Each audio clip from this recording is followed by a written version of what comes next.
Check. 1 2 1 2. Hey guys, welcome back. Hey y'all, welcome back to my channel. Today I just wanted to kind of. Yo, what up, fam? Welcome back to my. Hey, what's good, fam? Welcome back to my channel. Everything good? Life's treating you alright? I hope so. Life is just dandy for me. This is why I wear a hat.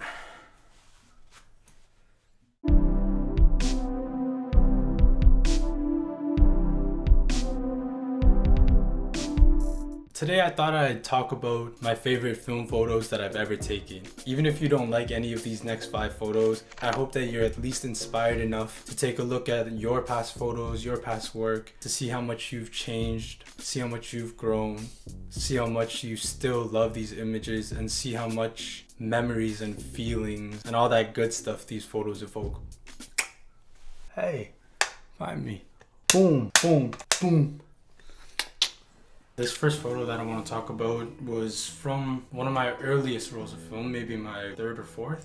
I was going to the University of Toronto at the time, and I always had my camera on my neck. So one day after class, I arrive at the Spadina subway station, and as soon as I step off the streetcar, I hear guitar strumming and somebody singing. And it happened to be this young busker just playing an acoustic guitar. And he was playing Wake Up by Arcade Fire, which was one of my favorite songs at the time. So that sound was coming from the long tunnel straight to my ears and blessing my soul.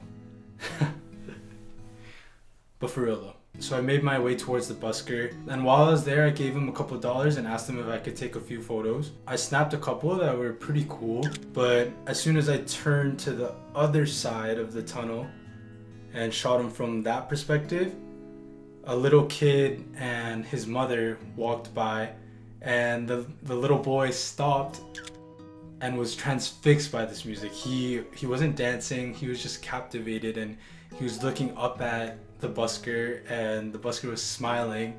The moment just felt so pure, and I for one felt very lucky to have captured it. It was very hopeful for me.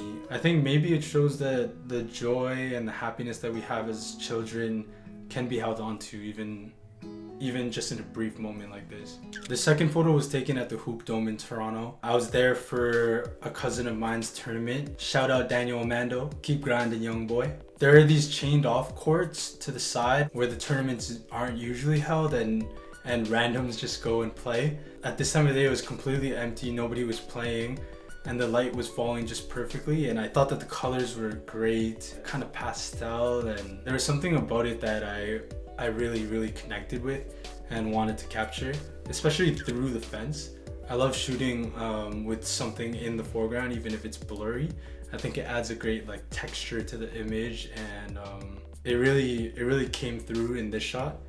Basketball was honestly the first thing that I felt super passionate about when I was a kid. So it's nice that my love of photography was able to capture my love of basketball and become something that I'm really proud of, actually, and this is something that I still want to print really big to this day and have around my house or in my office or something. Or if you guys want to print and holla at me.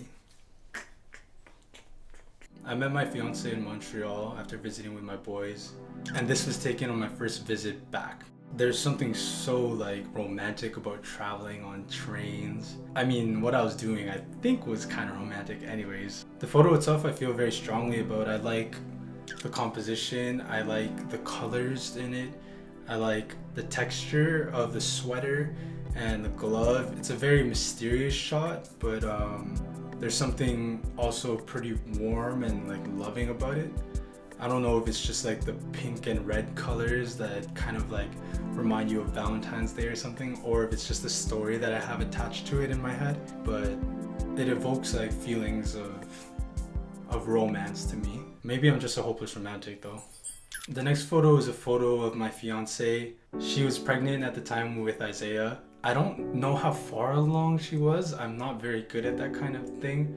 I would guess somewhere around 7 months, but I could be totally wrong. We were very much so in the nesting part of the pregnancy.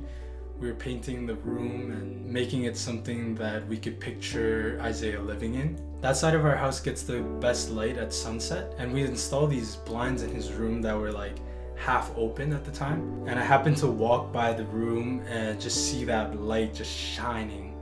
It looked amazing as is, but I asked Maddie if she wanted to pose in front of it for me with her pregnant belly exposed and everything.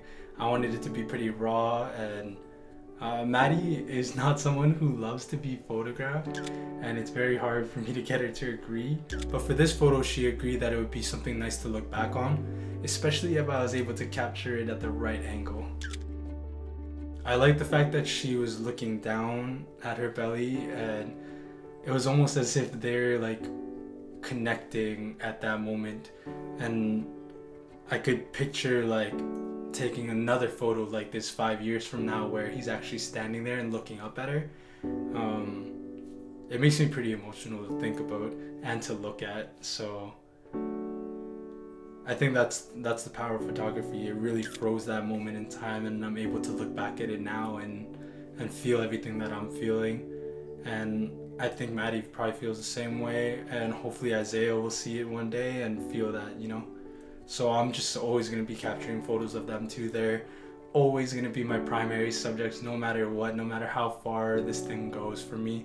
I'll always love taking photos of them too the most, and it started from here, I guess. The next photo is 5 roses on a table at my Lola's place. Lola just means grandma in Filipino.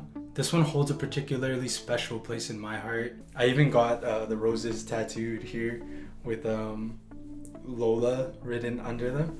This table specifically is where my Lola and I have the most conversations. I lived with her in the past, and while I was living in Toronto, from the moment I was born to the moment I moved to Montreal, I would go to my Lola's house every Sunday, and my family still does that to this day. So I'm working on a photo series about my Lola and my Lolo, their relationship, their home that has become our collective home, and the transient nature of time and love. I feel like all my photos in the past have been kind of training me and leading me up to doing bigger projects, and this is the first photo that sparked everything and made me believe that I could make a body of work that means something personal and that can be like something substantial, you know?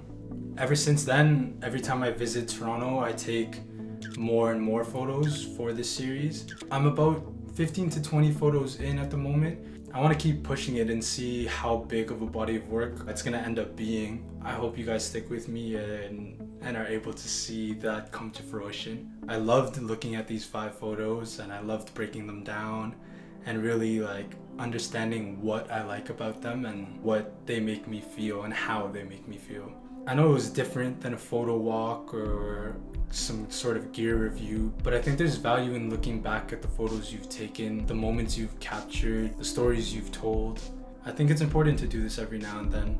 We shouldn't get stuck in the past or dwell on our past work, but I think it's important to reflect on it every now and then and really remind ourselves of our passion and our love, what we look for, what excites us. So I hope you're able to do the same thing with your own photos and that you got something of value from this. Until next time, peace.